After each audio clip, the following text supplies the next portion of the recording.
Some health news. A new study finds that babies born to mothers who had COVID while pregnant had unusually high rates of respiratory issues. Some researchers defined respiratory distress as having at least 2 out of 4 symptoms: slow breathing rate, pale or bluish skin, flaring nostrils, or a retraction of the chest in each breath. Here to talk more about it, Dr. Chris Pernell, public health physician, Regent at Large for the American College of Preventive Medicine. Doctor, good morning to you. So what is this research showing us about COVID and pregnant moms?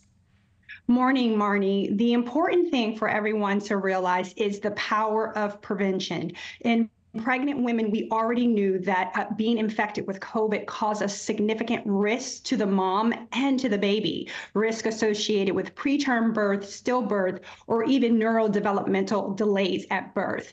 And now we have additional proof in that mothers who were infected with COVID, their children have a higher risk of being born with respiratory distress. And that respiratory distress caused them to remain hospitalized for quite a long time. In the studies, babies were hospitalized for approximately 24 days. So the important thing is get vaccinated if you're a pregnant person, and also do everything in your power to prevent being infected with COVID or other respiratory illnesses. Do we know if the babies that have these respiratory issues, that their moms had the vaccine or not during pregnancy?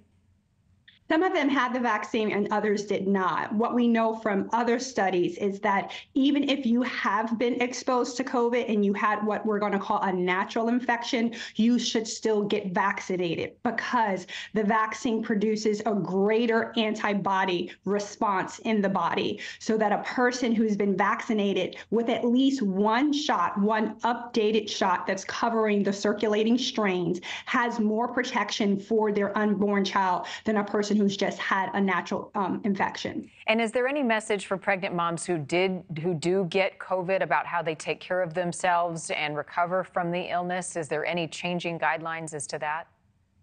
No changing guidelines to that, but the main important point is get vaccinated, even if you've had COVID. Sometimes once people have had COVID, they say, hey, I don't need an additional vaccine or booster. If you are eligible by the time requirements, you should still get vaccinated. There's an experimental gene therapy. It's allowing kids born with inherited deafness to hear again. A small study that was published this week significantly restored hearing in 5 of 6 kids who were treated in China. The Children's Hospital of Philadelphia announcing some similar improvements in an 11-year-old boy. Sounds promising. What's the headline here? Yeah, it is promising. The headline is that gene therapy is increasingly going to be used as a tool and an intervention to treat diseases and illnesses that we otherwise had limited therapies against.